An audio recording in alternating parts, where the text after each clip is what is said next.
so we can welcome our YouTube listeners and hopefully find out that we had good sound the whole time. Because every once in a while, you go live to the YouTubes and then you find out that you had no signs. All right, so let's get into a little bit of the rapture talk, because I did a little bit of homework. People sent me a couple articles. I got a couple clarifications here and there about how this whole thing was going to work. So essentially, if you get a high concentration of Jewish people living in the land of Israel and they decide to build a temple, then you'll get this rapture, which is going to bring Jesus. And then I guess Jesus comes back, and then all the Christians get to have a "I told you so" moment until Jesus goes, "Hey, we're going to do the turn the other cheek thing and just let the Muslims have this." All right, here's my I just kind of think it's like, firstly, also, and I said this on the live, part of the problem, you guys are getting scammed. What a great Weasley Jew scam, if I've ever heard of a Jew scam, so the Jews have to actually build the temple. How convenient that they took over the entire area and did everything but that. They pulled the greatest contractor scam of all time. It's just going to go on for 1,000 years, where they keep telling the Christians in America, yeah, we're about to build the temple. We're just waiting on some more supplies to come in. We put in the deposit. It's just the wood hasn't come in yet. They went all the way to the exact thing that you guys needed to bring back Jesus, and then they're just going to tease it to the end of time. And all right, I got more questions about this. So they believe that I guess if the temple gets built, then Jesus, I guess, will rise again, and he'll start rising to heaven, and then other people who believed in Jesus will also rise to heaven. Is that really the only way to? So is Jesus not currently in heaven? He's just sitting there waiting for the rapture so that he can go up, and then how many people is he going to take with him? Can you right on the spot, if Jesus starts floating up, can you do a quick Hail Mary and then get in too? Can I start stashing some holy water? Can you get baptized at the last second? How's that going to work? Who gets in with him? And then what happens when you get up to heaven and God's just standing there going, "Hey, I got a tray of apples here for you.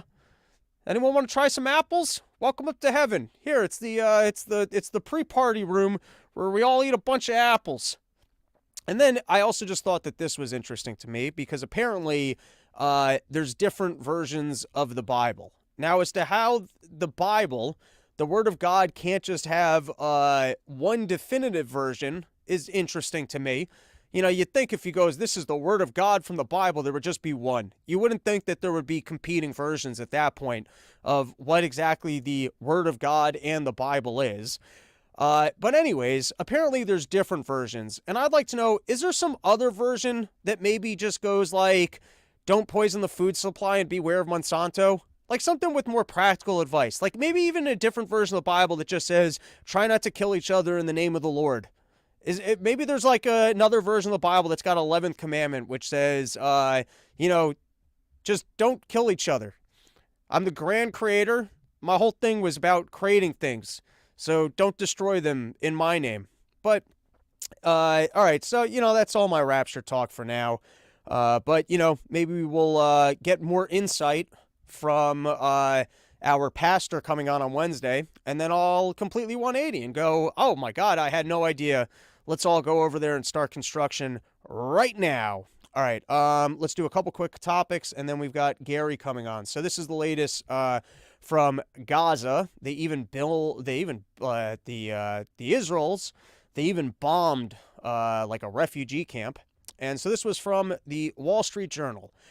"We are not targeting Gaza's civilians on purpose. We have obligations to defend Israeli civilians. We're in a war with the aim that the brutal massacre of October 7th will never happen again," he said. And I feel like I keep hearing this argument of, well, our intended purpose is not to kill civilians. It's just not an excuse to me. Does that work to you guys? It's like, if the end result, exactly what it is, even if you want to claim it's not our intention for that to happen, if you know that that's exactly what's going to happen, well, then you're responsible for the outcome. I haven't quite figured out the joke yet. I haven't quite figured out the angle, but I'm just like, this is nonsense. Can you even define terrorism as not, our intention is not killing civilians, it's bringing world peace. That's what we're doing. When we engage in terrorism, our intended outcome is to crumble an empire by getting them into war, and so that the empire will fall and no longer be able to impose its evil will on other people. So our intended, while we would prefer not to have to kill civilians in order to bring about our version of world peace, we have no choice but to do it because we have no other way to fight an empire. I mean, can you explain away terrorism in the exact same way? We're not into killing civilians. That's not our intended. Well, and then you go, well, no, they are intentionally killing civilians in order to bring it about. It doesn't matter. You're still doing the exact same thing. To go, well, we're engaging war with these people with the intentions of ending the war and bringing peace. We have no choice but to kill the civilian. I don't even understand it. It's like a distinction that makes sense to these people that does not make sense to me at all. All right, let's continue with this. This is from, I believe, a different Wall Street Journal article. Israel's military said it targeted and killed a senior Hamas commander, along with dozens of other fighters in a vast underground tunnel complex that imploded beneath the collapsed building. Israel's military spokesperson, Lieutenant Colonel Jonathan Conricus, said the commander, Ibrahim Biari, was a key player of the deadly October 7th attack in southern Israel, and Israel's bombs struck between buildings. We don't intend for the ground to collapse, he told reporters, but the issue is that Hamas built their tunnels there, and they're running their operations from there.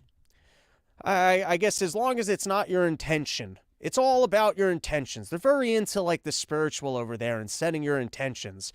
And so, you know, if I rob someone and my intention is not to make them poorer, but just for me to be wealthier, then it wasn't my intention.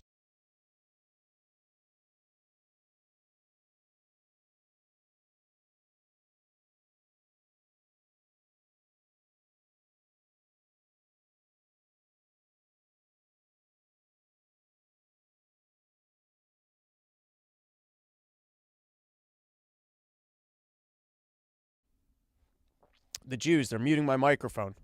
All right, and now to give you guys a little bit more of the coverage of what's going on over there. This is the Biden administration has, for more than a week, called for a humanitarian pause that would enable aid to flow into the besieged territory and potentially facilitate the egress of foreign nationals and injured Palestinians. I think we need a pause, President Biden said. A humanitarian pause. That's the newest thing. Like Biden's just sitting around in the in the White House going, "Oh, time out, guys. You're killing a few too many of these people." What is a human? How do you take a humanitarian break, and then what? You get to go back to being inhumane? Like, guys, let's just have a moment of humanity here. Why don't we test that out? Why don't we just take a moment and see if, like, you know, guys, can we just have a weekend of humanity, and then you guys can return to being inhumane? I don't know how long I was muted for there before, but it was because I was making the best point I've ever made in my entire career, and so that's what happens sometimes when you make points that good, is you get muted. All right, Blinken tells Abbas he asked Israel to use smaller bombs on Gaza, because everyone likes a compromise. You know, listen, we can't tell them not to kill people, but at least they, maybe with a little bit less of a splash, maybe they can use the smaller bombs when they're out there. That's what Blinken's out there doing in the Middle East right now. He's shaking hands with the Palestinians leaders, trying to, you know, de-escalate the situation. He's like, listen, I proposed a compromise of smaller bombs. We're going to work with the Israelis. We're going to try and take a humanitarian pause before they return to being inhumane. And then when they return to inhumane, maybe we can get them to use the smaller bombs. And then, of course, you know, while we're going, we don't support the killings of what's going on over there. What did we just approve? We just got a new funding bill for, let's see, the money, $14.3 billion.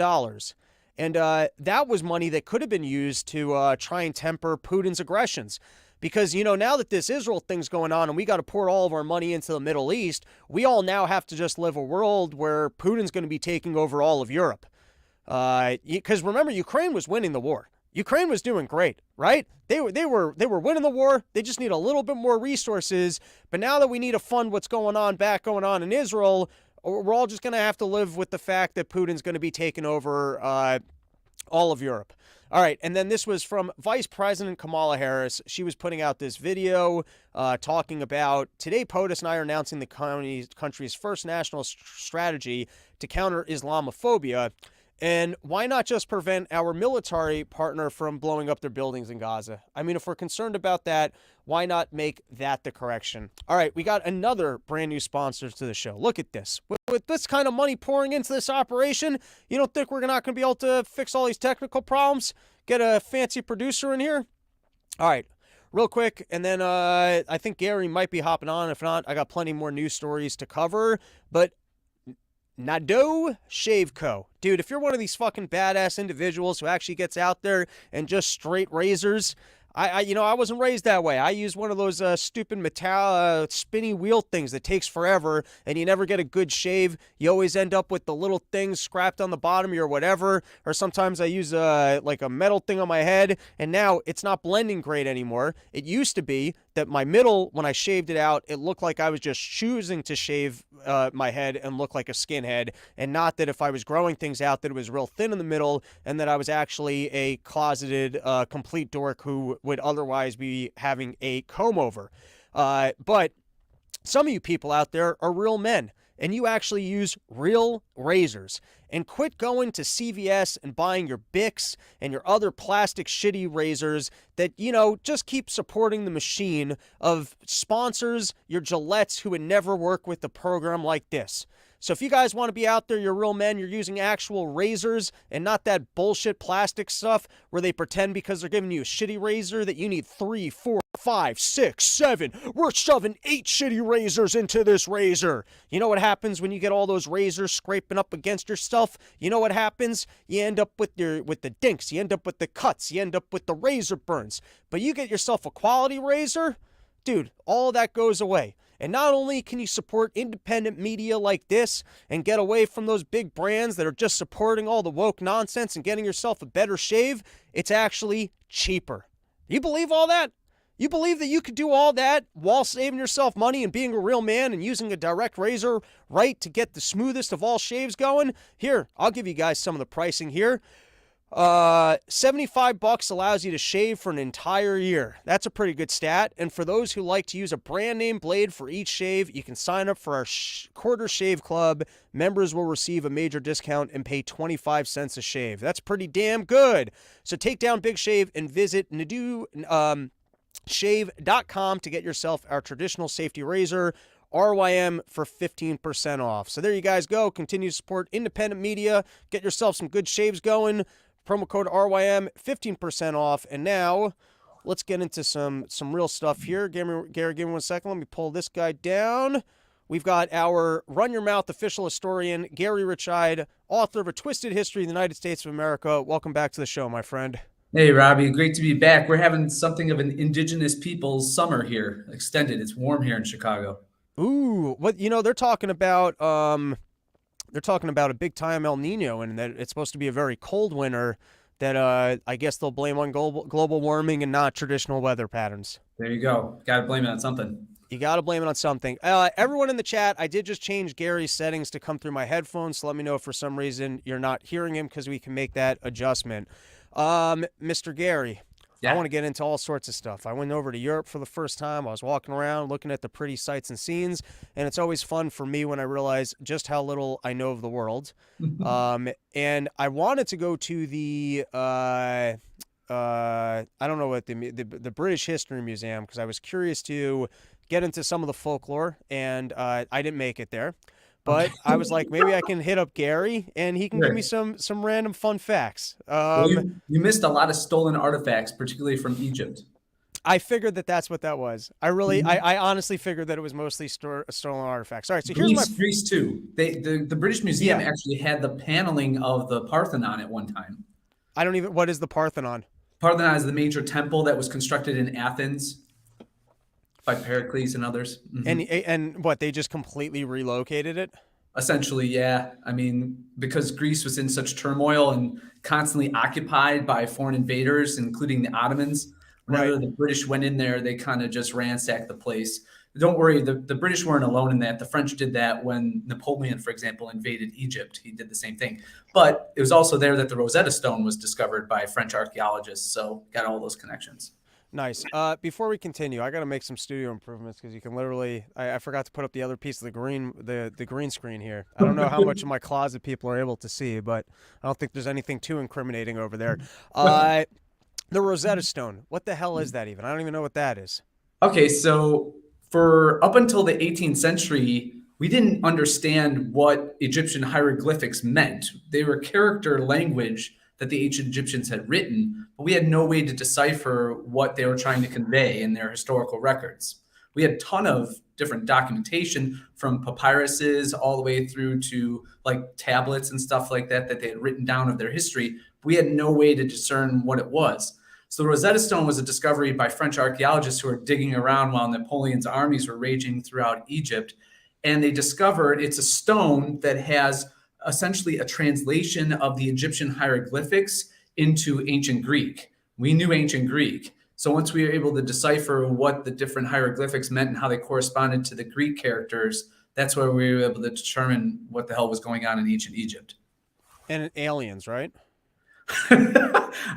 I just read, I didn't read a book, but I listened to an interview by this guy, Daniel O'Connor. He's a Catholic scholar, and he is adamant that aliens do not exist. And I'm kind of, I think the alien thing is a diversionary tactic. Okay. Of state in particular. Lay it on me. What's the diversionary tactic? Okay, well, think about like, okay, the world is devolving. You got war, pandemic. We still can't solve the most basic things that lead to human destitution, including things like disease. In fact, we create things that propagate disease and make people even sicker. So all of these things that are abject failures of whether we call it big science or government or NGOs or whatever, whenever there's a kind of intensity of those things, all of a sudden the alien thing comes out. Remember a couple of months ago where that guy said he discovered the alien bodies? Yeah. That horse shit in Mexico. Correct. And then, of course, during this shit show of an administration and Congress, although we could say that since World War II and even before that, whenever it's kind of a wag the dog scenario without war. We talk about the alien thing or Roswell, and people get diverted into thinking, oh, well, the government's on the case, or that the government is some heady institution that has control of the situation. It doesn't have control of anything. I think it's just a diversionary tactic to make our minds, not be focused on the destitution, inflation, poverty, wealth disparities that are created by kind of crony socialism. I'm okay with that. All right, so here was my biggest question. I was walking around a little bit in England. I'm looking at that Big Ben. I'm looking at the Parliament building. I'm looking at wealth that I guess was just plundered from other areas. And so this is kind of a two-part question. Now, if you're the state, like even our current state, war can be profitable for you, right? Like if you're a senator and you're going to get some, cushy job from Raytheon when you leave. So if a war goes nowhere, billions of dollars literally get flushed down a toilet, you win because, hey, someone had to pay for those bombs and you end up getting paid for it. I think you can almost look at the Ukraine war and some of the wars now and realize we're not supposed to win anything. We're just supposed to go fight them because people will make money. Yes. With that said, was there ever a time where examples of, I guess, wars actually being profitable? Like there's some wars that seem like a World War I.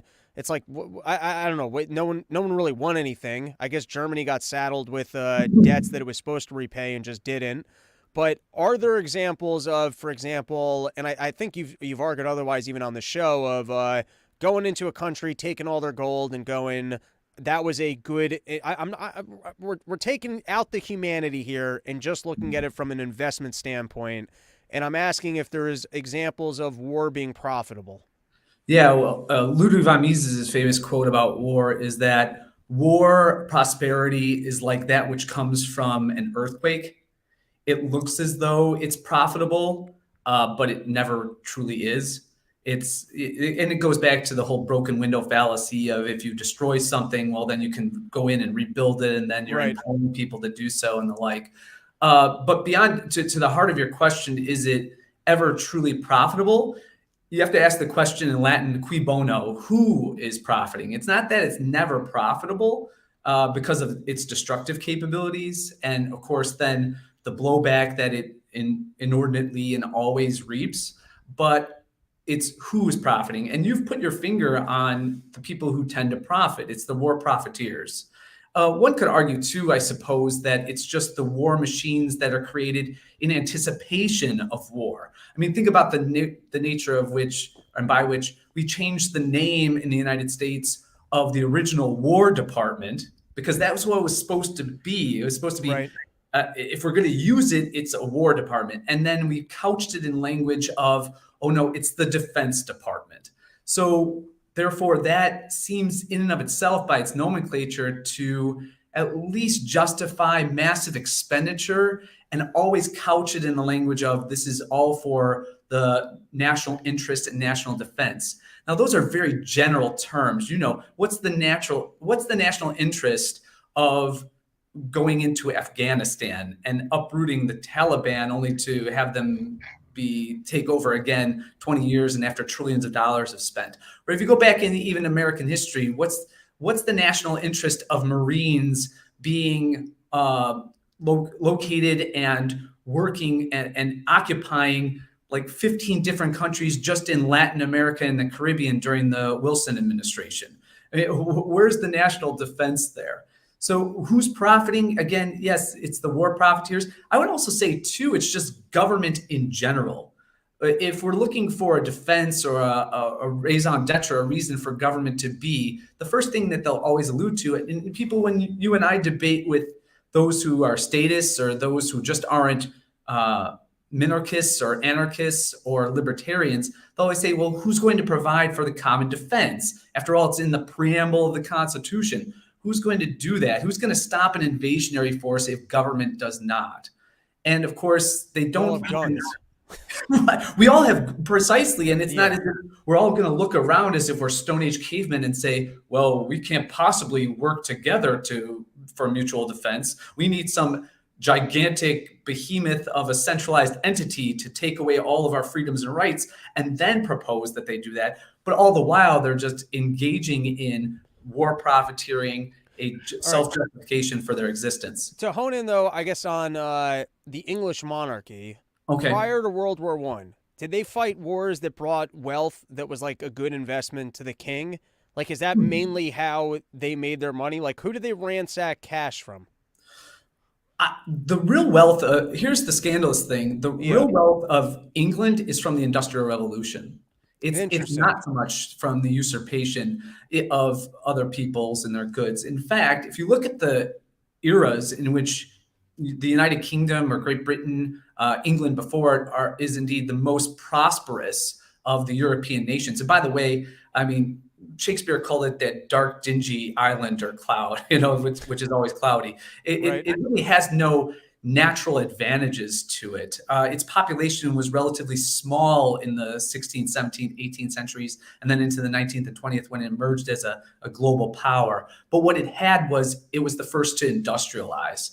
And with that came such an enormous welling up of profitability, ingenuity, a need for, yes, acquiring goods, but indeed the times in which the Industrial Revolution really flourished is when you had entities, for example, like the British East India Company going out and here's the thing. And when you were asking me questions in preparation for this episode, I was thinking a lot about the way in which we tend to conflate when we talk about imperialism or empire building. We always think of it as a state or government enterprise, but it wasn't always that way. For example, the British and the English before them weren't at all interested, really, from the governmental stance, in founding the Eastern Seaboard colonies that eventually became the United States. They were much more interested in the commercial wealth that could be derived from extracting raw materials such as sugar, rice, stuff of that nature that would supply cotton, and fabrics and flax that would supply their textile mills, their tobacco mills, their sugar refineries, especially for rum. That's what they were interested in. And those were largely private enterprises. And that's where that wealth kind of bubbled up and flourished. Now, what happens when, over time, especially within England, the power of the monarchy starts to decline, especially after the English Civil War in the 17th century, and you have these parliamentarians, which are mainly merchants and lawyers and entrepreneurs and businessmen, who worked for entities like the British East India Company or the English Slave Company and the like. Well, what they did was they said, look, we could expend all of this effort and our own money and risk it to go off to Indonesia, as the Dutch did, or to Indochina, as the French did, or to China itself. But we have to pay for people like learn the language, and we have to pay for essentially a private army to go in there and protect those individuals. They have to engage in like negotiations with the emperors and the local officials and the pashas in Arabia or whatever it is.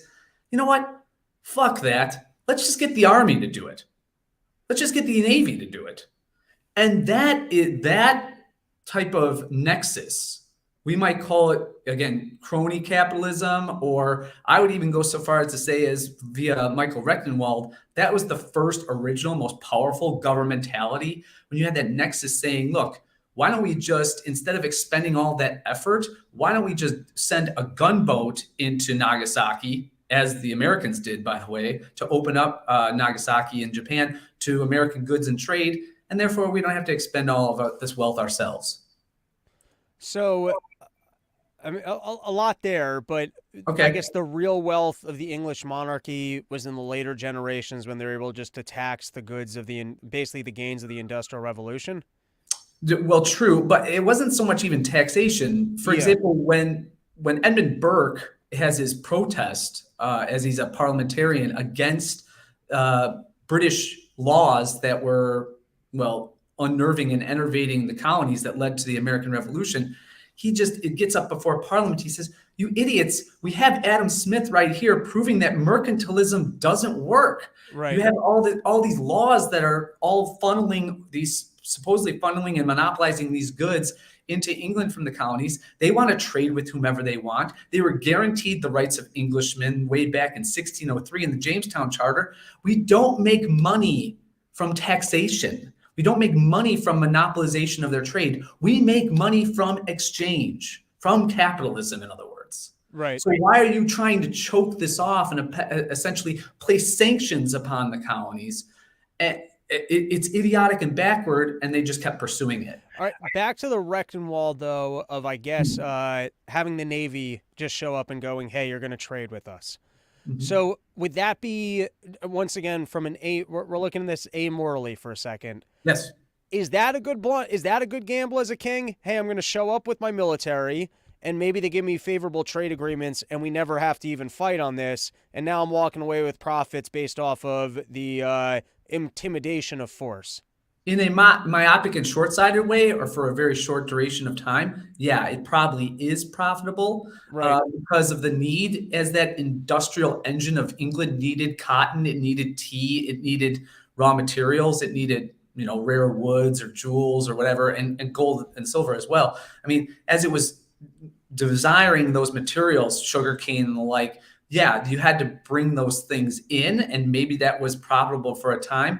But in the long run, as people get more sophisticated, their enmity grows as you've gone from a voluntary exchange, maybe in early stages of imperialism with joint stock companies and the like, and now you have a war machine coming in and dictating to whom and with whom when you can trade and with and what materials. Right, so then you end up with socialism that just gets in the way of natural capitalism and profits on both sides. Yes, and you treat the native populations as nothing but cogs in your industrial machinery and engine. And this is why, when Marx and Engels and other earlier sort of socialists like Louis Blanc and others, and Pierre-Joseph Proudhon, who was probably the smartest among them in the 19th century. That's why the communists had something on really good pure capitalists and liberals, because they were the first ones to really decry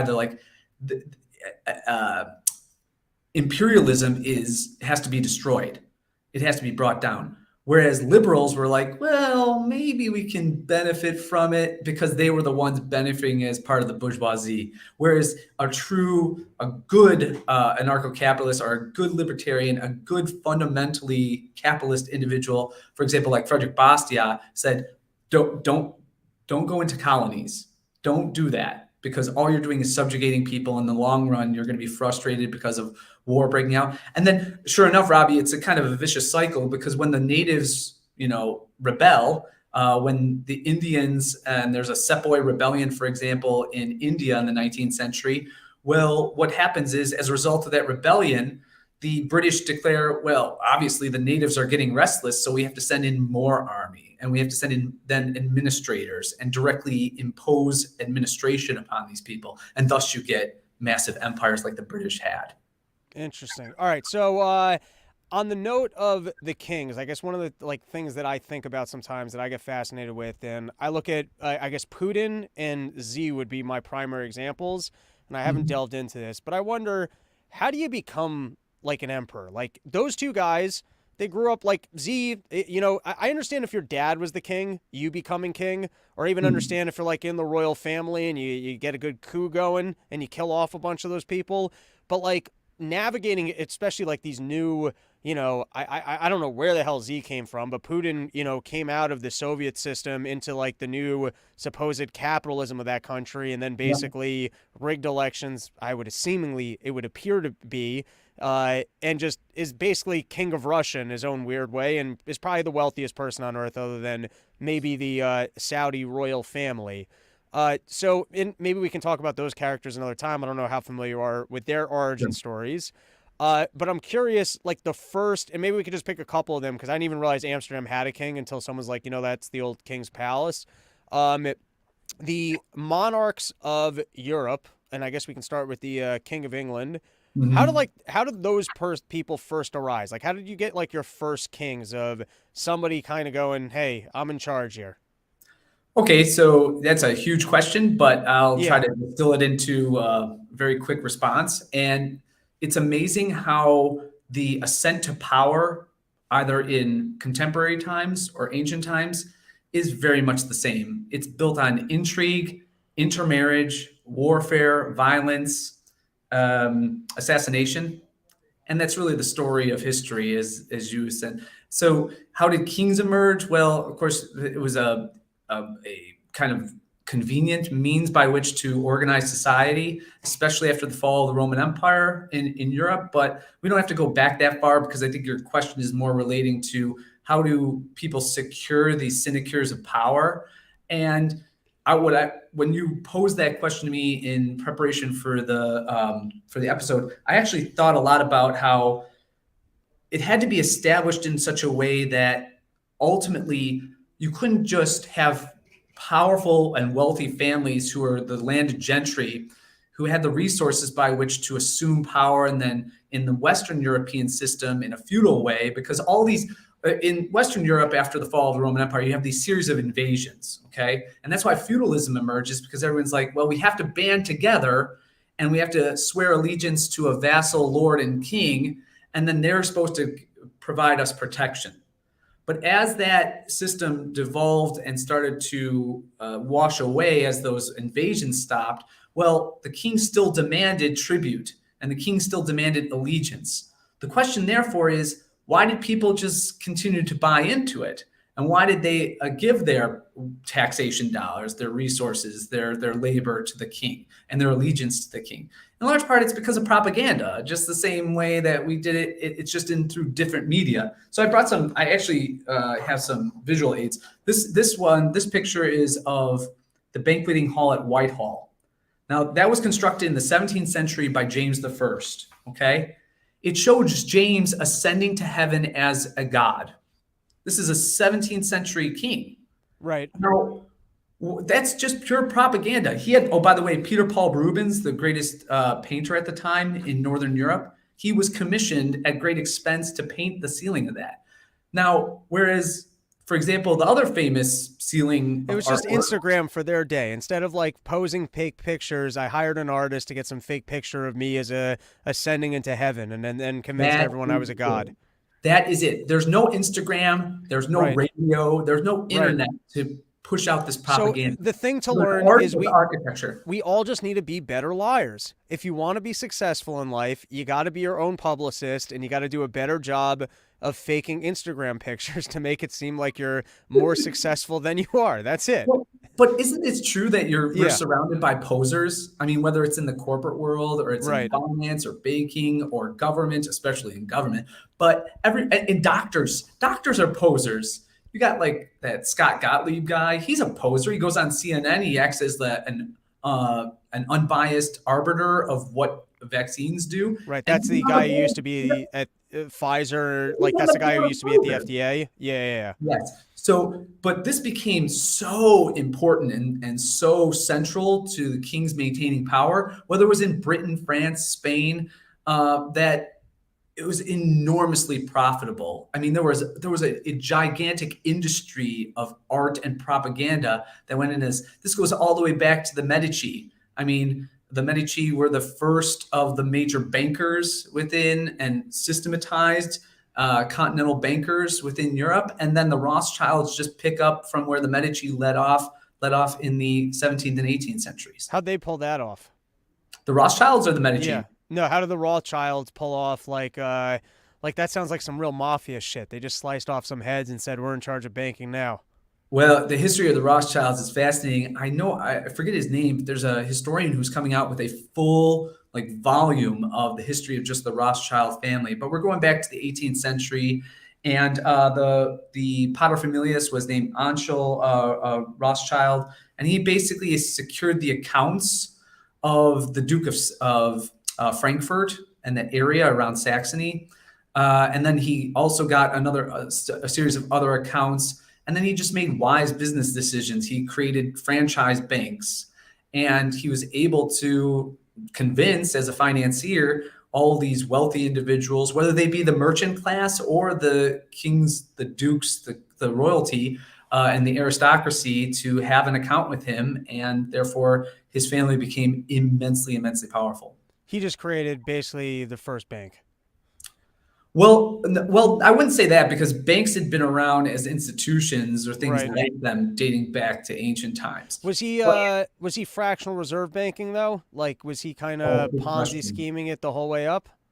To a degree, because when there was fractional reserve banking going on, but everybody was pretty much wed to the idea that fiat currency wouldn't work. It's only with World War I that the people resort to that, or countries resort to that out of desperation or preference. If you want to go to the conspiracy route, I tend to believe that was just the excuse to go to fiat currency, because Europe had already engaged by that time in a series of experiments with what we might call relative fractional reserve banking and fiat currency. And there's an economic law called Gresham's Law that basically says, look, whether you look at the scandals of the Mississippi. There was a big scandal in France in which people were defrauded based on fiat currency, essentially, of a central banking endeavor. Good currency pushes out bad currency. Precisely. Okay, so exactly. So they already experienced hyperinflation. Moreover, all you had to do was look at Spain. And how Spain devolved. Spain was in the driver's seat in early imperialism, importing all the gold and silver. They have the Spanish Golden Age in the 17th century. El Greco and Cervantes, they're writing, painting, respectively. And sure enough, what happens to Spain? They become a third or second-rate power. Why? Because they couldn't even the gold and silver bullion that they were extracting. To your question about who's getting rich in warfare and imperialism. Well, it ended up being more of a curse than a blessing, because what do you need when you extract all that gold and silver from across the ocean? Well, you need a gigantic armada. And then you need apparently you need a gigantic bureaucracy and viceroys and all these governors and all of this waste and fraud and abuse to pay for it all. Well, within a century, we're talking about early 17th century, the Spanish had declared bankruptcy something like 4 or 5 times. And they were even pushing out these worthless coin called Maravetti, and they were just like copper bullshit coin. No one was using them, or actually people were using them, but it caused hyperinflation and price revolutions throughout Europe. So the Rothschilds didn't dabble too much into the fiat currency world. They were just more so interested in funding. They certainly funded wars. They certainly funded imperialist ventures and the like. And they were quite skilled at not picking sides. One thing that allowed their Jewish background and Jewish identity allowed them to do is, first of all, that they were able to engage in what other Europeans and Christians, and particularly in the Protestant world, were called usury, which means giving out loans with interest payments. The Jews were allowed to do that. And then secondly, it's like that. I don't know if you ever saw that Seinfeld episode where Putty tells Elaine to go steal the neighbor's paper. You ever see that one? Maybe not. He's like a not born-again remembering it. Christian. And, right. And Elaine goes, well, why do you want me to steal the paper? He goes, well, you're going to hell. Who cares anyway? So they said they kind of pushed off the usury thing and banking off on the Jews, and then right. the Jews were identified, unfortunately, with that. And then the Rothschilds were funding all of that. They were engaged in making sure that the various powers throughout Europe, and there were thousands of them by this time, right, were funded in their. What a stupid concept that God was anti-capitalism and that he would look at usury as a sin, right, as if everyone, like, I don't know, it seems just like a cap on human potential to assume that people would rather just give their resources to other people so that the other person could be profitable with their resources and to not get a return on that risk and investment. Well, again, it's just an area where it requires the commandments in the Old and New Testaments that seem to be against lending out money of interest have to be interpreted in their proper context and according to a degree. Is there a point where lending out money becomes penurial and becomes aggressive and antagonistic? Sure, if you're a loan shark or something like that, and you're going to start breaking people's legs if they don't pay you back in this way. That's where it seems to be God's command. I spent a lot of time in my own work just working through that, and this idea that God is anti-capitalistic, and you get a lot of Christians, especially like you get these weird fundamentalist Catholics in my particular realm that start talking about how usury is bad and God's really a socialist. Like, where are you getting that? So I spent a lot of time debunking all that. Well, I think God appreciates charitable efforts and nothing in religion ever said that you can't be charitable or that God won't reward you for your charity. Of course, whether it's in the Old Testament where Cyrus is giving money over to the Jews to rebuild the temple, or it's in the New Testament where Jesus is saying he has all these parables about people loaning headmasters, wealthy men loaning money to individuals, and they're supposed to make money and be productive with it. And the person that doesn't gets thrown into Gehenna. He gets thrown into jail. So it's like, where is this coming from? All right. So last question while I have you here, and then we're going to go back to a quick snapshot of some random topics I collected from the last week. And you know what? Before we do the last topic, why don't you plug your podcast and the book? Oh, yeah. So we do the Hot Water History podcast. It comes out every week. Me and my former student, Charlie Westerman, we hit all major topics. A lot of history stuff, a lot of Catholic, Christian, religious questions that are answered there, and then a lot on Misesian, anarcho-capitalist stuff, Austrian economics. So I love you there. And then I love to have you there. And then to plug the book, we wrote together the Twisted History of the United States, which is available on Amazon. So if you want to get your head exploded on all this good history, you can check that out. Hell yeah. All right. So I've gotten a little bit of a rundown from Davey Smith, who seems to have a handle on everything in an incredible way. I do not know much about the modern Israel history, like as to what happened post World War II, that the Jews ended up there, how many Muslims were actually living in the area, how much of the area was settled, who took what from who, how people got shoved into the areas. I just don't know the whole thing. I don't know it. I just don't. So I'm curious if you're up on this stuff, if you got any particular insights or takes that, might be worth sharing. Well, join the club, Robbie, because who knows all the intricacies of this? I guess you can look at a Middle Eastern historian of great repute is Bernard Lewis. He wrote extensively on that. I mean, he's great on the question of the Middle East and the resettlement of Jews and the establishment of Israel. I mean, my particular take on it is that it's just the most recent episode of a people who have desired to inhabit a land and to resettle there en masse, and then they're uncomfortable with either allowing that native population to stay and live among them, or they just simply don't want to recognize their land claims. I guess we could go all Rothbardian, is the question of how much the Palestinians were homesteading there. I don't think that's even necessarily the central question. The central question is, did they have a right? Did the Israelis and the Israeli state, and particularly the Zionists who wished to establish it post World War II, really dating back to the late 19th century, did they have a right to create what let's call it what I would argue it is, an apartheid state?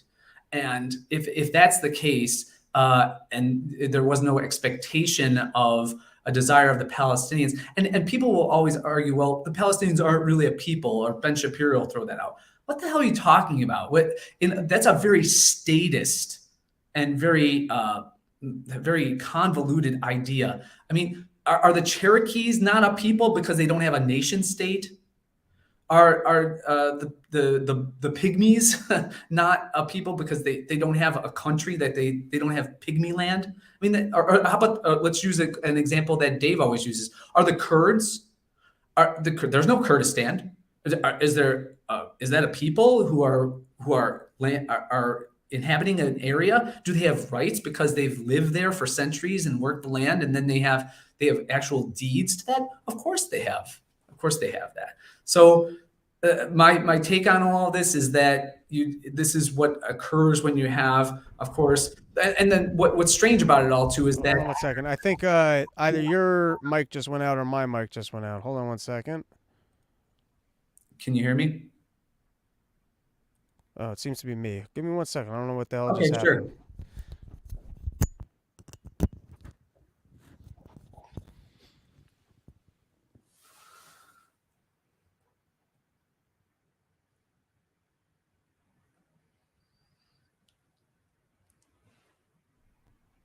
Mind just talking for a sec? Yeah, you good now? Man, that's a weird one. Hold on. Okay. Yeah, I'm not muted. I got you.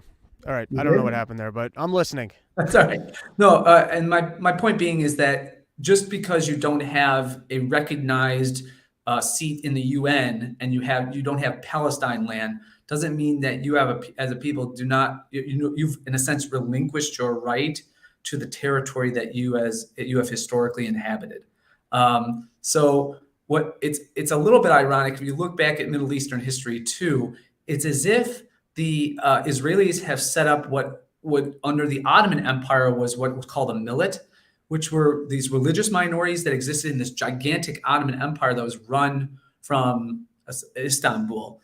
And they had limited rights, but they were always suppressed, and they didn't have full civil liberties as the Turks and as the other major players did within the Ottoman Empire. And that seems to be what Israel wants to construct. I mean, you have a Jewish state, but subjugated within that state. And then you'll hear people talk about like, Ben Shapiro brought this up. There's an Arab Muslim that's on the Israeli Supreme Court. There's one. You see? Right. I mean, how is that? It's sort of like saying, well, guess what? In the Reconstruction era, post-Civil War, we had Black senators. We had Hiram Johnson, but there were 3 of them. I mean, it didn't mean all of a sudden that Jim Crow and all of the. It's as if the idea that there's limited representation and that Arabs are treated better in Israel than maybe other, that old platitude, they're treated better than in any other Arab country. That doesn't really matter. That's it really doesn't pertain to the situation. It's whether the people in Gaza, the West Bank, those Palestinians that were ejected and pushed out of their properties and lands, do they have a right to come back? That's what is in the rhetoric always of now. Of course, does that justify attacking innocents? Never on either side. All right. I think Mr. Gary, thank you for coming on once again, making the time out of your the busy day. We're going to hop into some other random topics because I'm backloaded. It's going to be a long episode of Run Your Mouth. People can enjoy it. What is that? Before I leave you, what's the background that you got? Oh, this is the unused parts of the border wall that they had to auction off for pennies on the dollar. Who's profiting from that, right? Yeah, it might be one of my favorite news stories the entire year was that the border wall had been paid for and they just Mhm. refused to build it and then sold it for pennies on the dollar while pretending like there wasn't a problem and then 180'd and said we're going to go build it, but then they had already sold off border parts. Just I mean, we were joking on an earlier Run Your Mouth that at some point they had to protect the border wall parts probably with a wall. With the Yeah, fenced in border there was wall. probably a fence around the border wall at one point to That's keep people. awesome. And then just like, what are people doing with the bought parts for the border wall? Is it like I'd love like if there was like just a guy in Jersey who had this between him and his neighbor because it was just so cheap. It was cheaper than buying a Home Depot fence. He's got a 20-foot wall, but Yeah. yeah. The new American dream is the border wall fence instead of the white picket fence. Exactly. Yeah. Really. I mean, just the idea of picking it up on the cheap. So, like, if I had a sitcom, I would write that character and the guy Yeah, who has a oh border shit! wall Home fencing on his Depot's backyard. got fencing for like 50% off. Yeah. Yeah, exactly. All right. Thank you for Good joining talking to us. you, buddy. Have a good one. See ya. All right. So, we're going to hop into some random topics. Here we go. Quick topics. So the first is this was interesting to me. This was from the New York Post, and they were actually trashing Boris Johnson. Not saying that you shouldn't trash Boris Johnson, but apparently somewhat earlier on into the pandemic, here I'll give you guys the title from the article. Boris Johnson suggested that COVID was nature's way of dealing with old people. And this was them hating on him, that he was being flippant about the virus. But let's read a little bit of this. Early in October 2020, Johnson stressed the need to recalibrate away from a lockdown because it was predominantly elderly people dying. I must say, I've been slightly rocked by some of the data on COVID fatalities, he wrote at the time, messages shared into the inquiry show. The median age is 18 to 81 for men, 85 for women. That is above life expectancy. So get COVID and life longer, he was quoted as saying. I no longer buy all these NHS overwhelmed stuff, and there was a max 3 million in this country aged over 80. A UK government spokesperson told the Post throughout the pandemic the government acted to save lives and livelihoods, prevent the NHS being overwhelmed, and deliver a world-leading vaccine rollout which protected the nation. It's an interesting storyline amidst all the COVID stuff, and we've talked more about COVID than probably anyone. We don't have to get too far into it, but it's like somehow the news hype and hysteria almost forced the hands of world leaders to play along. Because my intuition was that Trump early on was kind of like, nah, we're going to stay open. What is this nonsense?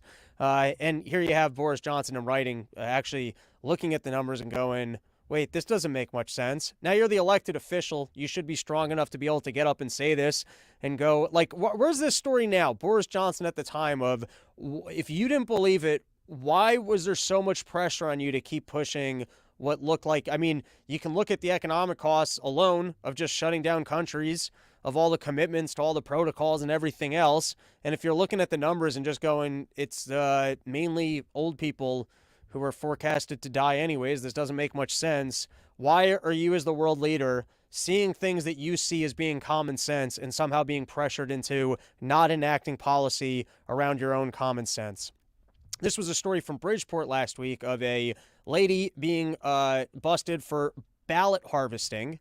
Now, what I took interest in the story, and now we're in the quick section, so we're not getting all the details. You know the way the quick section works? I'm just letting you know that these stories happened. Maybe you're not following.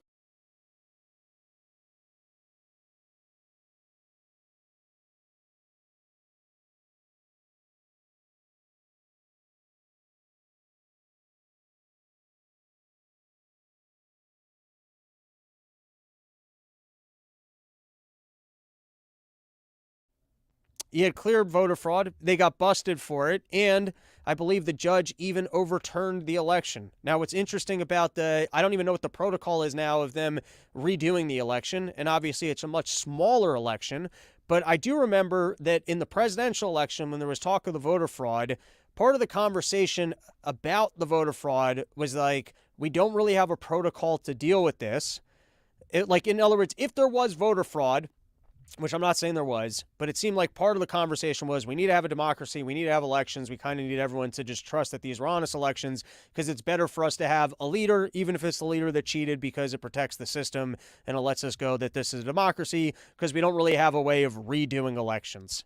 I thought that this one was interesting because I believe a similar circumstance existed, but the judge was just like, this was so blatant, we're going to have to do something. And now I think they're trying to figure out, I guess, how they're going to redo it. All of that aside, all of the information I just gave you in the last 2 minutes aside, I'm just saying it's interesting breakthrough that you finally had red-handed voter fraud and that the election is, I believe, overturned or being redone. And I think that that's at least an acknowledgement of the fact that this exists. And I wonder if it creates court precedent for future cases of this, or maybe even a revisiting of if there was other ballot stuffing in other elections. All right, next quick story. Cases test claims that Trump is ineligible to run. So you guys remember January 6th, they were saying it's an insurrection, it's an insurrection. And apparently, because if you're involved in insurrection, you're not allowed to run for government. And so you've got multiple court cases going on to see if maybe Trump needs to be removed from the ballot on account of the fact that he was involved in an insurrection. Now, firstly, I don't understand, removed from the ballot. Does that mean he can't run, or you just have to write his name in? And like, if you write, if enough people were to write a name in and spell it incorrectly, then they pull that bullshit, or you can't understand the handwriting, because you can write people in. I guess even that's a question of how the ballot's structured, of how easy it is to write somebody in versus like, imagine you're like 100% Donald Trump, but you don't see him. You're like, all right, I guess I'll check off for the other guy. Obviously, to me, this is just another example of government corruption doing everything they can to make sure that he can't actually run in this election and be voted for. And so their newest scheme to try and make sure that the nation can't vote for Donald Trump is to say that he was involved in insurrection and is ineligible to run. Another quick storyline. This was from The Week magazine. Below the Antarctic ice lies an unmodified landscape that has been preserved despite millions of years of ice cover. According to a new study published in the journal Nature Communications, the East Antarctic Ice Sheet, EIS, covers 12,000 square miles, and frozen under the surface is a landscape of hills and valleys carved by ancient rivers, AFP reported. It is an undiscovered landscape. No one's laid eyes on it, said Stuart Jameson, a geologist. That's what a bullshit job. A geologist of glaciers? Unbelievable. At Durham University, and the lead author of the study was exciting is that it's been hiding there in plain sight. So I guess we got further proof of the fact that, there must have been advanced civilizations before us that put our carbon into the atmosphere that led to changes on planet Earth, because, of course, there's no other way for that kind of thing to happen. This was from Politico. Fresh revelations contradict Joe Biden's sweeping denial of Hunter. I've gotten bored of the whole Hunter-Joe Biden storyline.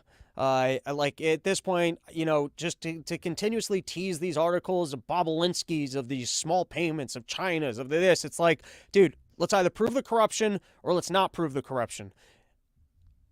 What's somewhat interesting is that at least mainstream media seems to be acknowledging that when Joe Biden said he had no knowledge of his family affairs, he was lying. Now, is that enough for anyone to give a shit about? Until they start running constant coverage, and think about the way that they used to do it with Trump. Like, if they want to be dramatic about something, they can be dramatic about something. So I guess at least the wheels have turned a little bit, that they're willing to acknowledge that he was aware of it. But, they're not screaming and yelling, has this guy been bribed by China? Who owns the Biden family? What kind of corruption actually exists here? They're not like really running with think about how much they got out of supposed Russia collusion and whether or not Donald Trump's a spy. Think about how much they could get out of if they really wanted to. Has Joe Biden been bribed by foreign adversaries? And think about, is he washing money through the Ukraine? Think about the endless storylines, and then you can just constantly leave the if questions of, we're just asking, is it possible? And so obviously they're not doing that. But it is interesting that I guess enough evidence has been found that they're at least already willing to admit that he's aware of the fact that that Joe Biden was aware of the family stuff going on. It's a bit of a turn. U.S. European officials broach topic of peace negotiations with Ukraine, sources say, which, I'd already spoken about at the beginning of the show. that we now have to beware because Putin's going to take over all of Europe. So, if you're out in Amsterdam, you're out in the UK, or, you guys better be careful because the slow march into Poland's going to begin. Because remember, if we don't stop him here, he's going to go and take the whole thing. That's what he's been wanting to do his entire life, and now he's finally going for it. And going 1-0, that's not bad.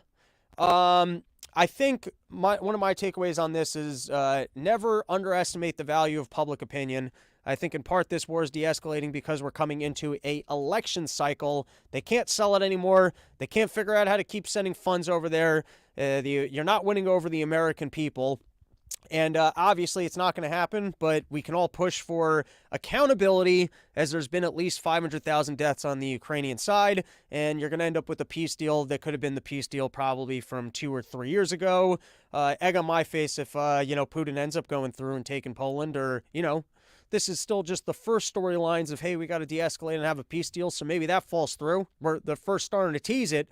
But my God, if we end up with what we could have and should have had 2 years ago, if we didn't just send over funds over there and have Boris Johnson squash that peace deal, talk about an administration that should, be tried. Unbelievable. The intelligence that they were working on. If Putin doesn't end up invading the rest of Europe, and then it also turns out that you guys made a really bad bet, and that all the resources being sent over there didn't lead to a win against Putin, and you just basically sacrificed 500,000 plus people in Ukraine for absolutely no reason whatsoever, other than possibly your own profits, there should be some accountability.